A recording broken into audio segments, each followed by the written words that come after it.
I know for some of us it's just going to church, but I just love that we consciously come together to not only anchor ourselves, but to know a greater truth about ourselves, about one another, about our world.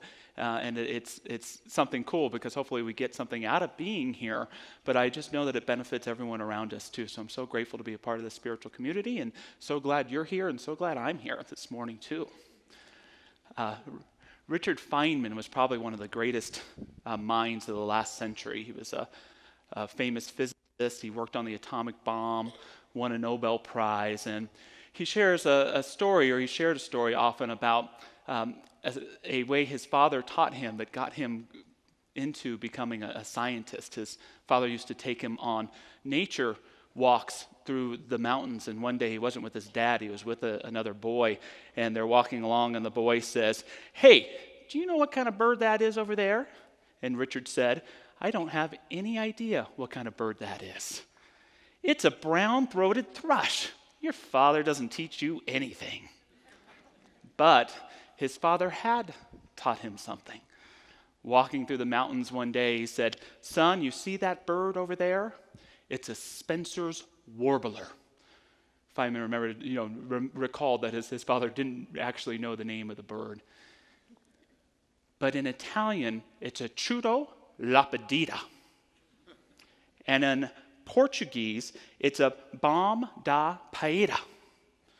In Chinese, it's a chung long to. And in Japanese, it's a katano takeda. And he went on to share with his son, "You can know the name of that bird in all the languages of the world. But when you're finished, you'll know absolutely nothing whatever about the bird. You'll only know about humans in different places and what they call the bird. So let's look at the bird and see what it's doing. That's what counts." And it's an inspiring story to me, a good reminder that I always have a choice to live in my constructed reality of things, to approach life from a place of know-it-allness, or to approach life with that humility, that willingness to learn, to not know. And for me, this story isn't just powerful when we apply it to how we experience the natural world, but also to our own personal lives, how we approach our own self-image, how we approach the people that we love and care about, how we approach this world. Because I can tell you, we were not created to be beings of constructed reality. We were created to be beings of infinite possibility. And we can't reach that possibility if we're so sure about everything before us. I find that that's happened in my relationships through my life, and as many of you know me, we're about to welcome a new baby into our family. Little Nancy June is about 4 or 5 weeks away. And I'm definitely prepared to approach that from a way of not knowing and learning as I go. But an area where it's been harder is with our teenage son. Our son just started high school. And it's so difficult not to want to force him to be the child that he was. To have that consciousness to hold the space for him to be the young man that he's becoming, because I know him so well.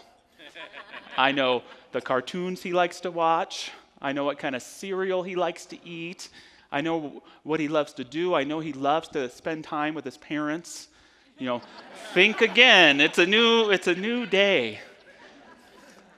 But isn't that beautiful? Aren't the most precious people in our lives those that hold us to the present and not the past? Isn't that the greatest gift we can sometimes give another, is to hold someone to who they can be in the present? Always remember their essence, but to allow them to express in a new way, to approach them not with interrogation questioning, but with the type of question that's awe and reverence versus certainty. I don't know about you, but give me a good question over a good answer any day. I love to live in questions. Not that conclusions can't be good, but answers to me say stop. Questions say go. Answers say stay still. Questions say keep moving, keep going, keep moving forward. That's one of the reasons why I love our religious science philosophy so much, is we have a phrase, open at the top. Open at the top, which means that we thrive on questions. Yes, we can come to conclusions about the nature of the divine and the way life is, but being that life is inherently infinite, we want to be in that state of questioning all the time. It's a lot better than those religions that say, here's the answers, don't question them, don't question anything, and live your whole life with a smug sense of certainty, right? I like that. It's a great time to sign up for Beyond Limits and pester Dr. Roger with your questions, But we're a questioning faith. Martin Fisher, a physician, once said, a conclusion is that place where you got tired of thinking. Are there some areas in your life where you've gotten tired of thinking? Areas where you feel limited within how you see yourself? Mediocrity that you sense in a relationship you're in? A sense of about your everyday life? Perhaps it's not life, but it's you that you need to be looking at. Perhaps there's a greater way to ask a new question, to be in a state of curiosity, to have the willingness to have life transform around you. That's the beauty of these questions. And I know it's the standard spiritual thinking to think that we ask God for answers and God gives us the answers, or that the universe has on the answers. But for me, the universe speaks more in questions. I say, universe, who am I? And the universe says, good question, who are you? What is the meaning of life? What is the meaning of life? You tell me. Is true love real? I don't know. Is true love real? See, it's another thing I love about our religious science teaching is in that age-old debate, is life all predestiny? Was everything meant to be? Between that argument and is everything about free will and volition and choice, we land somewhere in the middle. We believe in what we call co-creation with spirit, co-creation with the divine. We work in tandem with God in the creation of our own lives, our own purpose, our own way of being. The answers are planted like seeds within us, but it's only through curiosity, through practice, and through questioning that we can bring those about in our lives. It's up to us. The universe is always asking you questions, and you are always answering, know it or not. And what you are answering is always becoming. The universe is always asking, you are always answering, and how you answer is always becoming. Does that sound true? So the universe is always presenting us with questions, and today I want to talk about what I'm calling 3 questions for a better life. 3 questions that the universe is asking us all of the time, and it's up to us to be aware of what's coming forward. And the first question that the universe is asking us moment by moment is, who are you? You remember the caterpillar in Alice in Wonderland? Who are you? Who are you? Ramana Maharshi, the great Hindu teacher, used to have satsangs, and people would ask him questions. They'd say, what is the meaning of life? Or what happens when I die? And Maharshi would always turn around the question. He'd say, well, who's asking the question? See, if it's that constructed self, that self that we think we are, that we know isn't quite the whole truth of who we are, it's a different answer than when we're asking from that place of Atman, that place of divine connection, that place of the capital S self, where we're all one. So whatever the question someone would ask Maharshi, to always send them back to self-inquiry, to who we are. And when we have that sense of who we are, we have the only answer that we'll ever need. Maharshi would share, just as a man would dive in order to get something that had fallen into the water, so one should dive into oneself with a keen mind and find the place hence the I originates. When we know who we are and we be who we are, it's easier to live in relationship with this thing called life. Now, I know this question, who are you, can be a slippery one. And I think it's challenging because sometimes we ask it of ourselves in isolation. That's when we wind up chasing our own tail. That's when we wind up doing what Alan Watts said when he said, I know the me that knows that I know that I'm me, but what I'd like to know is the me that knows that I know that I know that I'm me. Whenever we find themselves in that trap. For me, who you are is never a question of isolation. It's always a question of relationship. Who are you in relationship with what is before you? And if you really want to know who you are, ask yourself, who am I in relationship with that which I care about most? With whom I care about most? Who am I in relationship with this thing called life? The big things. And when you can be that, you're answering the universe in a way that feels good to it, that resonates in your heart and soul and helps you be it even more. When I know I'm answering the question incorrectly, who am I? It's when I'm living down to things that aren't me. When who I am is being a jerk in relationship with someone who's being a jerk to me. When who I am is holding myself back because someone else is holding themselves back. When I'm caught in a self-image of judgment about myself because of a comment someone said or something like that. It's then when I'm not being who I am, when I'm living down to the frivolous. Robert Anton Wilson, a philosopher, said, "You are exactly as big as that which you love and precisely as small as that which you allow to annoy you." How many times a day are we making that choice? To live in accordance and be who we are in relationship with what we love, what we value, what we care about, or living down to the everyday nonsense that in the end doesn't mean anything. However, it keeps us from becoming that much more who we are. For the universe is always asking, and you are always answering. And how you answer is always becoming. The second question that the universe is always asking us is, what do you want? Very important question. What do you want? Anybody? What do you want?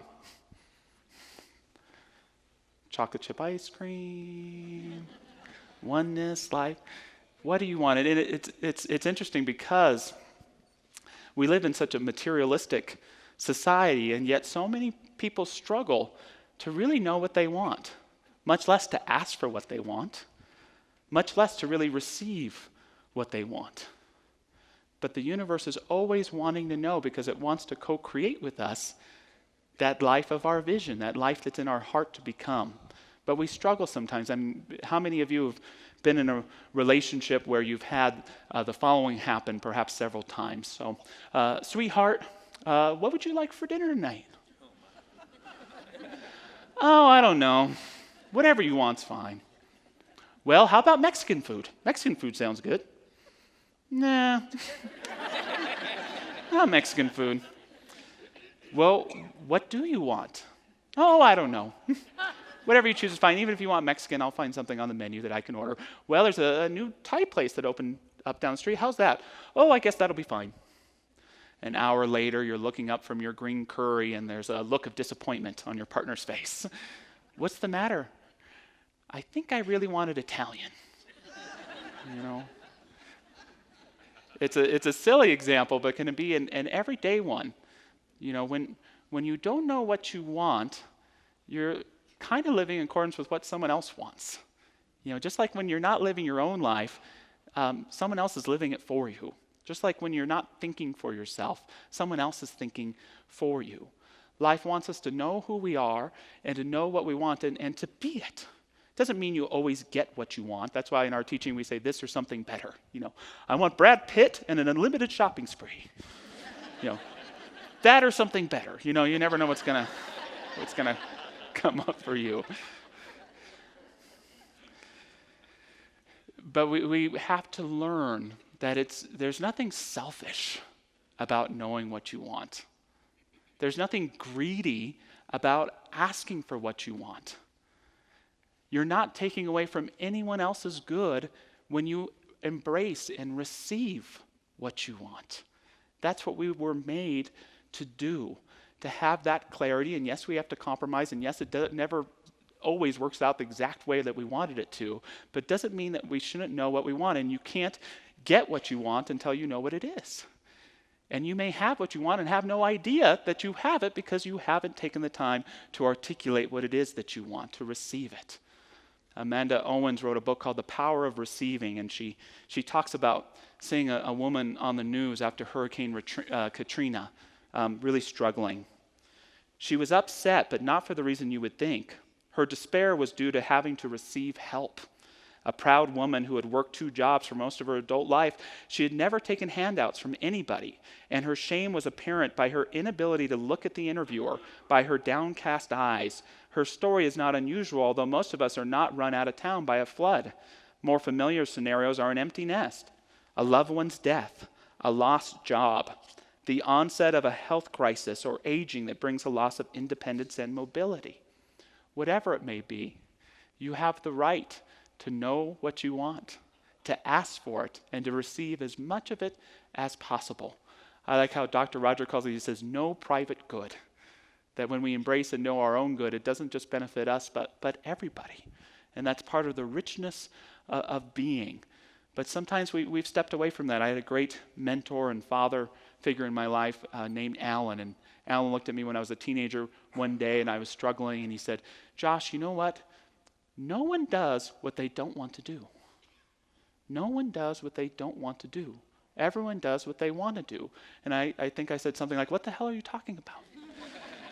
And then he explained it to me. He said, that homework that you don't want to do, well, you want to get good grades, don't you? So you do want to do it. That job that you don't like going to, that you think is crummy, you want to make money, don't you? So you want to do it. And it always helped me, and I'm sure there's exceptions, but there's something about living life, even if there's things I don't like doing, that I have a special ownership of when I claim that I want to do it.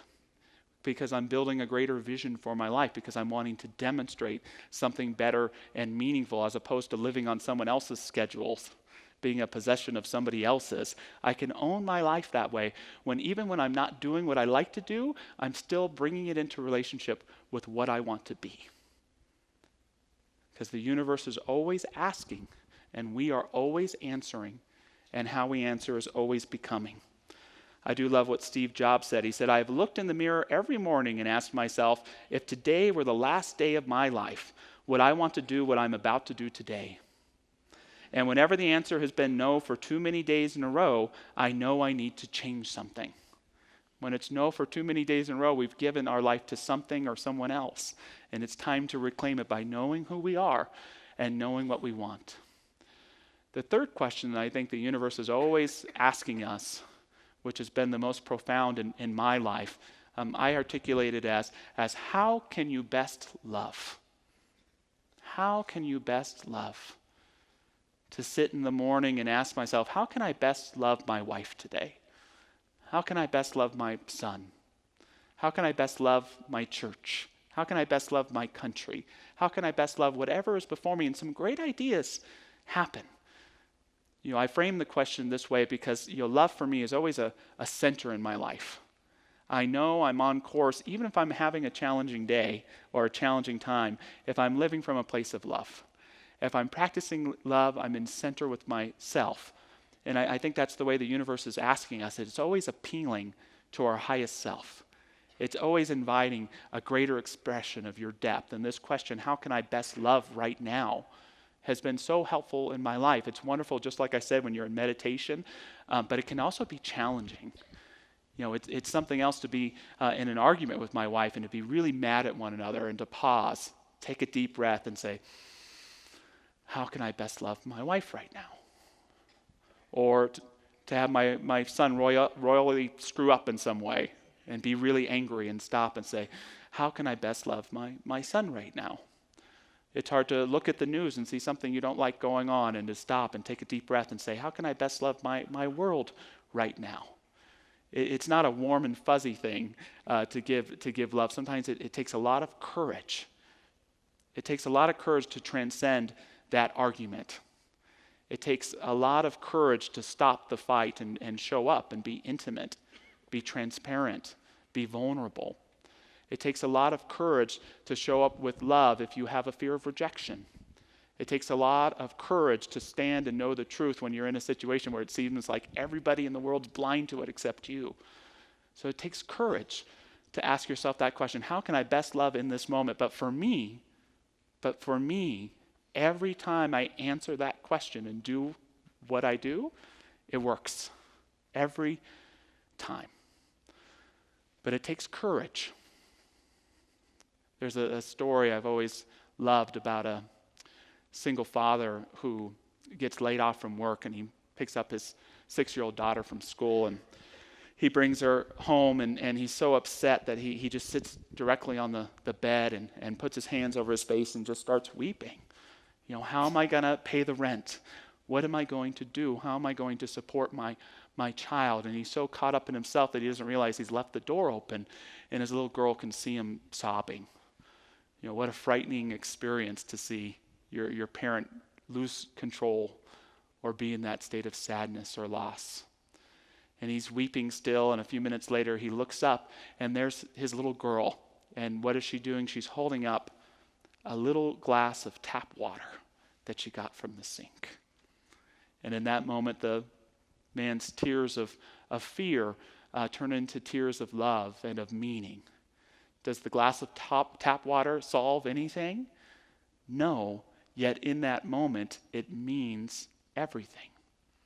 Because when we remember that our life is about love, about showing up for each other, even when we don't know what to do, when someone we love has lost someone they care about and we don't know how to help, when we see a situation or a struggle out there in the world and we don't know what the solution is, but we still show up. That little girl, I wish I had the same bravery she had to look at anything that she could and to find a little glass and to turn on the sink and to fill it up with that lukewarm tap water, to offer something, to offer love through whatever symbol it might mean. And for those of us who've had challenges in our lives, we know there's nothing anyone ever did for us, but it's how they showed up for us that really counted, that really mattered. So it's a great question to ask. How can I best love, even when it's scary? Because I can tell you, I'm so sick of asking myself, how can I best fear right now? How can I best fear right now? Well, I can be controlling. I can be manipulative. I can be argumentative and defensive and trying to be right about everything. The answer to that question has never worked for me. But there's always a grander question that the universe is always asking us. It's always saying, how can you be your highest, most true self right now? How can you be your values? How can you be your virtues? Embody those and be just that. Our founder, Ernest Holmes, he said simply yet profoundly, if the gift of life is already made, then our part must be to accept, receive, believe in, and use it. Once more, if the gift of life is already made, then our part must be to accept, receive, believe it, and use it. My friends, each of us has been given the greatest gift that could ever be given, the gift of this thing called life. We can choose to be in our own constructed realities and past ideas about it, knowing that they're limited. We can be a creature of constructed reality, or we can embrace being a creature of unlimited possibility, connected with this infinite spirit that endlessly gives itself completely to each and every one of us, and we can use it in our lives. We don't have to make up what to do with it. We just have to listen for the call of the universe around us. Who are you, and who do you want to be? What do you want, and are you willing to receive it? Is love the heart of you, the heart of who you are, and are you willing to embody it, become it, and practice it in your life no matter what the experience may be? If we can know the answers to those questions and become them in our lives, we will truly receive the gift of this life and use it in a way that doesn't just bless ourselves, but everyone around us. That's how precious the gift is, and that's how blessed we are when we open and receive it.